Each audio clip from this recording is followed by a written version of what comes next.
सभी को जय श्री राम, राधे राधे।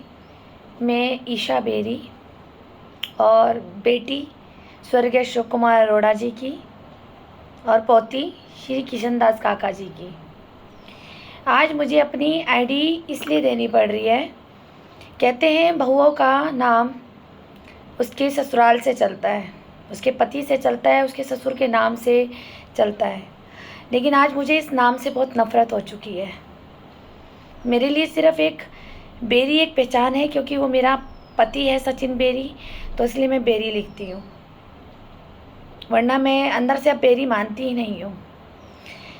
अभी आप लोगों ने कुछ मेरी पुरानी वीडियोस देखी होगी फेसबुक पे, यूट्यूब चैनल पे, कि कितने भूमाफियों ने मुझे कितना परेशान किया हुआ है मेरी प्रॉपर्टी हड़पने के लिए और मेरे पापा की प्रॉपर्टी हड़पने के लिए। दोनों जगह भूमाफिया लगे हुए हैं। लेकिन आज से मैं आपको ये वीडियो बना करके भेजा करूँगी कि ऐसे ऐसे भी होता है और किसके साथ होता है, मेरी स्टोरी किसके साथ रेजोनेट करती है, वो मुझे कमेंट सेक्शन में ज़रूर डालें, क्योंकि मैं एक झूठ के साथ नहीं मरना चाहती। बहुत लोगों ने मुझे दर्द दिया, मुझे सताया, झूठे झूठे एलिगेशन लगाए, और यहाँ तक कि इस परिवार में शादी करने के बाद मेरी सारे रिश्ते ख़त्म हो गए। चाहे वो मेरे बुआएं कह लो, चाचा चाची कह लो, दादी कह लो। तो इन लोगों को तो असलियत पता ही नहीं कि इनकी ईशा अकेले कैसे बेरी फैमिली में संघर्ष कर रही थी, सिर्फ तुम्हें बचाने के लिए। मैं अपनी बुआ से कहना चाहूँगी और अपनी दादी से कि आपको लगता है ना बुआ, ईशा बहुत खुश है। मैं चुप हूँ बुआ, सिर्फ इसलिए क्योंकि आपने भी स्ट्रगल किया है ससुराल में। मैं आपको देख देख के बड़ी हो गई। मेरे अंदर आपको देख करके ये हिम्मत बनी रहती थी कि नहीं, मेरी बुआ जब बर्दाश्त कर सकती है तो मैं भी तो उसी के घर की हूँ। आप लोगों को सच्चाई आज मैं धीरे धीरे मैं हर एपिसोड बनाऊंगी अपने, क्योंकि मेरी स्टोरी इतनी लंबी है कि अगर मैं एक दिन में बनाऊंगी तो मुझे भी बोलने में दिक्कत होगी, क्योंकि मेरी तबीयत ठीक नहीं रहती है और आप लोगों को सुनने में भी आपका टाइम खर्च होगा। लेकिन अब मेरी स्टोरियाँ मेरे ऊपर होगी, सारी मेरी सारी फैमिलीज़ की। मैं वो सच बताना चाहती हूँ कि मेरी दादी, बुआ, मेरे मोहल्ला, मेरा बाजार, मेरे रिश्तेदार, सबको पता होना चाहिए। क्योंकि पापा मम्मी को तो पता है, मेरे दादा को पता है, दादी को पता है, चाचा को पता है, और मम्मी पापा को भी पता है। वो दुनिया से जा चुके हैं। दादी वो ऊपर बैठ के अपनी लड़की का दर्द देख रहे हैं और वो अंदर ही अंदर ना चिल्ला रहे हैं, तड़प रहे हैं कि उनकी लड़की इतनी परेशान है, लेकिन उसकी मदद के लिए कोई नहीं है। क्यों? क्योंकि आज मैं आपको सच बताती हूँ। मेरी दादी को, मेरी बुआ को, कुछ पड़ोसियों को, कुछ मेरी फ्रेंड सर्किल को, और मेरी बहन हिमानी अरोड़ा को, और झूठे आरोप लगाने वाली मेरी सास रूमा बेरी को ये लगता है कि मेरी शादी ना लव मैरिज हुई है। आप लोगों को भी ये लगता है ना कि मैंने सचिन बेरी को फंसा लिया था, मैंने मटक्के करे, घूमी फिरी, फिर मैंने इससे शादी करी। ना दादी ना, तुम जानती हो ना कि मैं बचपन से बिल्केश्वर महादेव की पूजा करती हूँ, और आप ही ने एक बार मुझे बोला था दादी कि अगर हमारी ईशा ने अगर महादेव की कसम खा ली तो उसके आगे मैं कोई सवाल नहीं करूँगी। वो लड़की कभी झूठी कसम नहीं खाती। याद होगा एक बार पापा और मेरे में कुछ कार्ड, मेडिकल कार्ड खो गया था। दादी क्यों बदल गई हो आप, बताओ क्यों? पापा के जाने के बाद अचानक से आपका इतना रूप बदल जाना, इसलिए कि आप मेरे पापा की रियल मम्मी नहीं हो। इसलिए आपने मुझे शादी ऐसे उसमें कर दी कि मुझे तो अक्ल नहीं थी दादी। मेरी ये शादी आप सब सुनिए कि चारू ने कराई थी। जिसमें कि कोई लव मैरिज नहीं थी। शादी कर, और मैं तो ये कंफ्यूज हूँ कि शादी मुझसे करी थी या मेरे पापा के पैसे और मकान से करी थी इन लोगों ने। दादी, तुम्हारी पोती ऐसे जंजाल में फंस चुकी है कि तेरे पास आज तक नहीं रोने आई। क्यों? क्योंकि तुम्हारी जान बचाती रही। मुझे तो शादी के बाद पता चला कि मैं एक ऐसे सड़क फिल्म की जो कोठा होता है ना, मैं उसमें शादी हुई है मेरी। और देख, तेरी पोती जंग लड़ते लड़ते लड़ते लड़ते 12 साल गुजारा कर लिया इन भेड़ियों के साथ, लेकिन तेरे दर पे नहीं आई दादी। मैं तुम्हारी पोती ने लव मैरिज नहीं करी है, उसकी वजह से मेरी बहन के भी कान भरे गए हैं कि तेरी बहन ने लव मैरिज करी है, तू भी हमारा बन जा। हिमानी ने भी मुझे कई बार बोला कि तूने जिज्जे से लव मैरिज करी है। आप जानती हो दादी, क्या है बेरियों के पास? पूरे हरिद्वार में अगर लालची लोग ढूंढ रहे हो ना, तो मेरा परिवार है। दहेज के लालची, पैसों के लालची। तेरी पोती स्ट्रगल करते करते करते आज बीमार हो गई। आज मैं इसलिए अपना दर्द शेयर करना चाहती हूँ। जो लोग ये कहते हैं ना कि बहुएं झूठ आरोप लगा करके कोर्ट कचहरियाँ लेके जाती हैं अपनी सासों को, अपने पतियों को, अपने ससुराल वाले को, अपने जेठों को और अपने नंदों को ना, बहुओं को जब इतना तंग करते हो ना तुम लोग, तब वो बहू कोर्ट का रास्ता देख लेती है। हर एक लड़की अपने मायके से संस्कार लेके आती है। हर एक लड़की के एक अंदर शादी के अच्छे अरमान होते हैं। शादी करके नई दुल्हन बन के आती है, जुबान पे ताला लगा के आती है, एक मर्यादा में आती है, एक लिमिट में आती है। ठीक है, उसके माता पिता इतने गंदे नहीं होते, क्योंकि उन्होंने अपनी कन्या दान करके उनका घर बसाना होता है, तो वो बच्चों को सही संस्कार देते हैं, जैसे मेरी दादी ने मुझे दिए।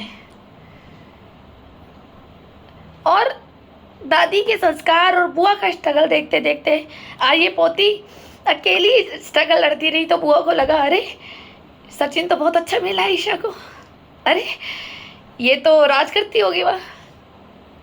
नहीं दादी, ये स्माइल रखती हूँ मैं अपने आप को। ये स्माइल इसलिए अपने पापा को दिखाने के लिए कि उसकी आत्मा दुखी ना हो।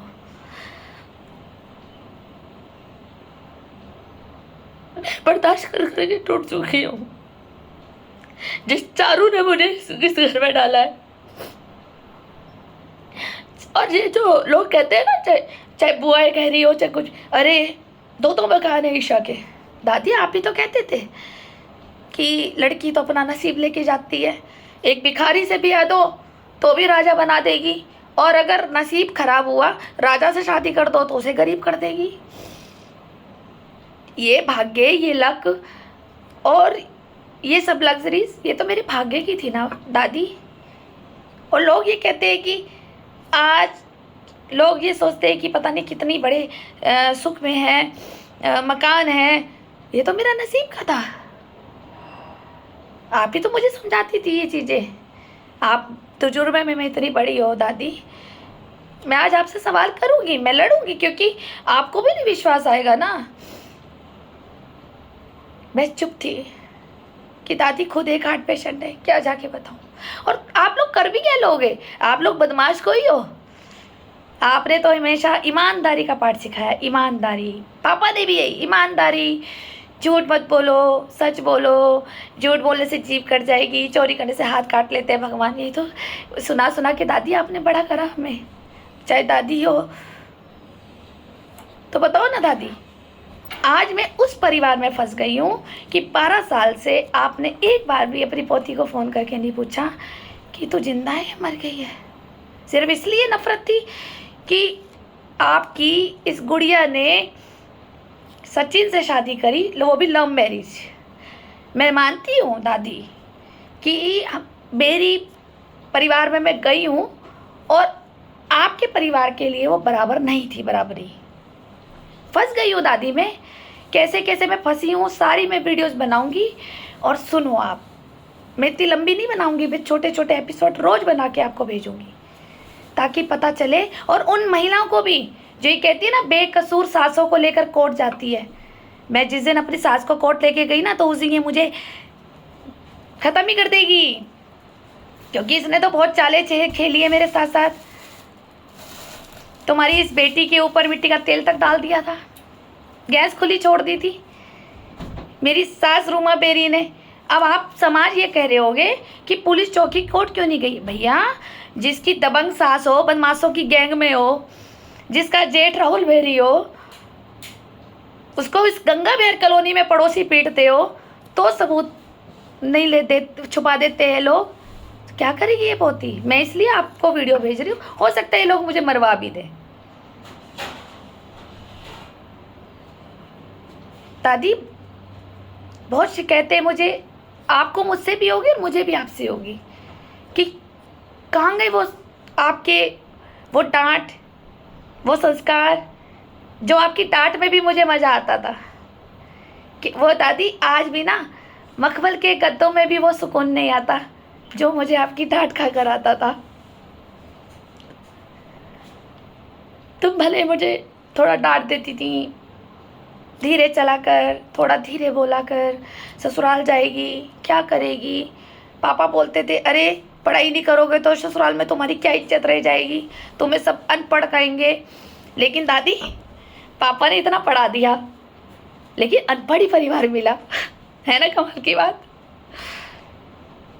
जिसके पास सिर्फ एक लालच है पूरे परिवार का, पैसा पैसा पैसा, ना बुद्धि है। और जुबान तो इन लोगों की इतनी गंदी है ना, दिखावे में तो बाहर अच्छा बोलते हैं, आओ जी, राम राम जी, नमस्ते जी, कैसे हो, और अंदर से इनके साथ कोई गुंगा रख दो ना, गुंगा, वो भी बोल पड़ता है। इस तरह से लूस बट बोलती है मेरी सास। मैं तो खुला बोलूंगी ना, मेरे ऊपर अब आरोप लग रहा है। अब तक तो मैं चुप थी, क्योंकि एक मर्यादा, एक शर्म, एक हया, एक अपने खानदान की शर्म और एक इस औरत की भी। मैंने कहा चल छोड़, कि इसके जैसे करा मैं, ये अपना भुगतेगी। मैं तो शादी के 1 साल बाद अलग हो गई थी, लेकिन इतनी प्लानिंग प्लॉटिंग, मुझे जीने के लिए अगर एक भीख मांगनी पड़ रही हो ससुराल से, तो वो लड़कियां सही करती हैं जो कोर्ट लेके जाती हैं अपनी सासों को, ससुराल वालों को। इनको तो कानून भी अगर सजा देगा ना दादी, वो भी कम है, बहुत कम है। इनको तो मैंने परमात्मा के हाथ छोड़ दिया। इन लोगों ने क्या नहीं करा मेरे साथ, सिर्फ इसलिए कि इनके कोठे के काम नहीं आई मैं, इसलिए मजबूत हुई मैं। क्योंकि दादी, ये तुम्हारी डांट का असर था। तुम्हारा, चाहे तुम मुझे डांटती थी, मुझे उस वक्त तो बुरा लगता था कि आप मुझे डांट रही हैं, किल किल कर देती हैं दादी, लेकिन प्यार भी करा है तुमने। वो सुबह 5 बजे अजवाइन की चाय देना गुड़िया को, प्यार से बोलना, बेटा उठ जा, नहीं तो तेरा बाप बोलेगा कि नंबर कम लाई एग्ज़ाम में। दादी, तुम्हारा प्यार भी याद है मुझे, और तुम्हारी डांट भी याद है। मुझे नहीं पता था कि मेरा विधाता ने ऊपर ऐसा लिख दिया कर्म, कि तुम मुझे शुरू से मजबूत करती आई, और मैं इतनी मजबूत रही कि मैं, देख, पापा कहते थे ना कि मेरी लड़की अगर कोठे में भी चली जाएगी तो भी वेश्यावृत्ति करके नहीं आएगी। तो मैं, देख, वही निकला। पता नहीं पापा ऐसी बात क्यों बोलते थे। प्यार, मोहब्बत, कॉलेज की लाइफ वो अलग होती है दादी। लेकिन जब मैं शादी करके आई, और तीसरे दिन जब ये पता चल जाए कि सड़क फिल्म के कोठे में मैं आ गई हूँ, और वहाँ शाहरुख खान की तरह देवदास और पारो का रोल चलता हो, तो दादी खबर तो लेनी चाहिए थी ना अपनी पोती की। फिर आप कहोगे कि मेरे पास क्यों नहीं आई, तेरे पापा का घर था। अरे वहाँ से तो सारी चाल प्लॉटिंग करी है इन लोगों ने। पहले मम्मी को खिलाफ करा, फिर बहन को खिलाफ किया, ताकि यहाँ इतना परेशान कर दे अपने मायके भी ना रहने जाए। इस तरह से किया दादी।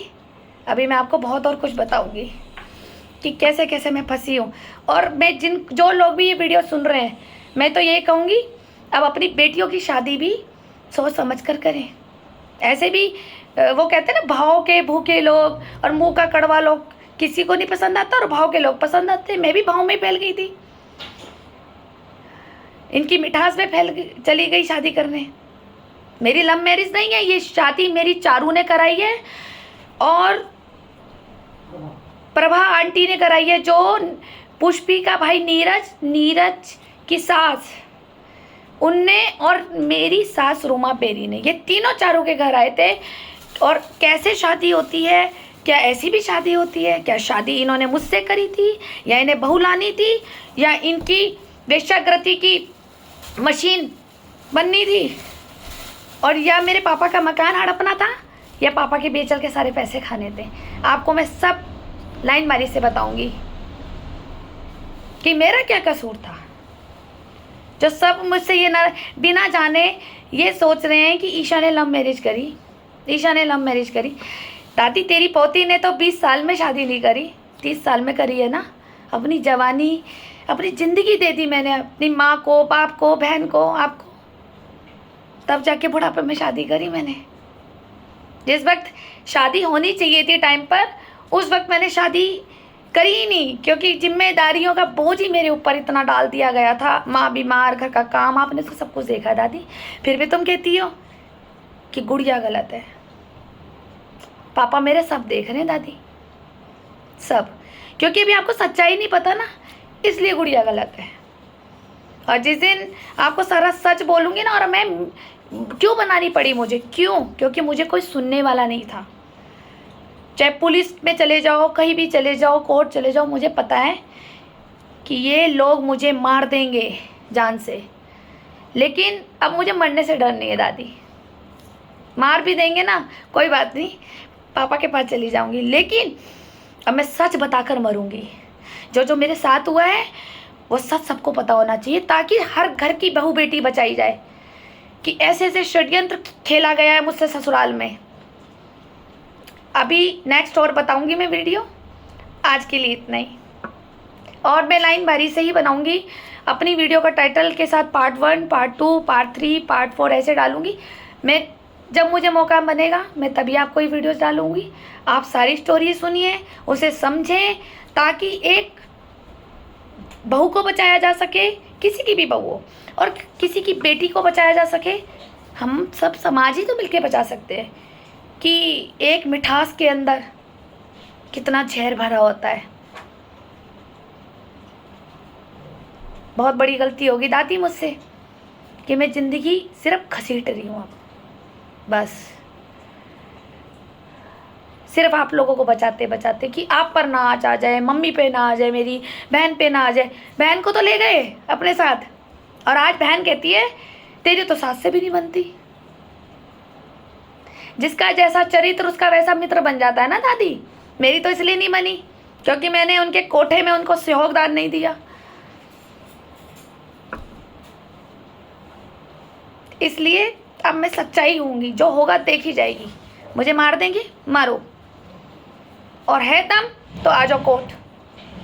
मैं तो पूरे समाज से कहूँगी कि निष्पक्ष जांच करे वो, मेरी भी और मेरी फैमिलीज की भी, खासकर जिसमें मेरी शादी हुई है। मुझे और बेरी फैमिली में मुझे और कोई शिकायत नहीं है, ना शांता ताई जी से, ना मंजू ताई जी से, किसी से नहीं रही है। वो तो अपनी अपनी फैमिली में मस्त है।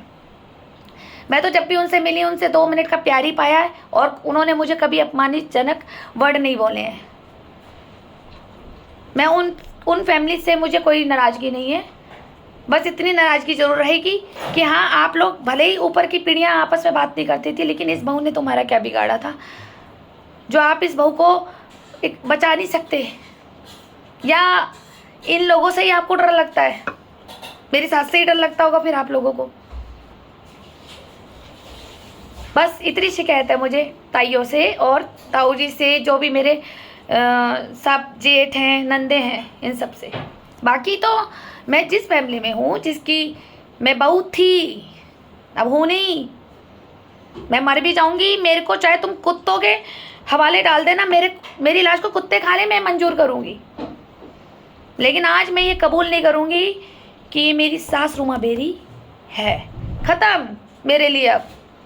जब तक इनने मुझे तंग किया मैं इस बर्दाश्त करती चली गई, लेकिन अब तो इसने मेरे परिवार पे भी अटैक कर दिया, तो अब नहीं।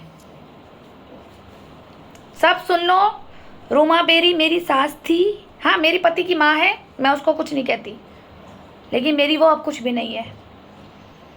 मैं वो लड़की हूँ कि अपनी किडनी तक दे दूँ मैं किसी की जान बचाने के लिए, लेकिन अपनी सास को कफन तक नहीं दूंगी मैं। धन्यवाद।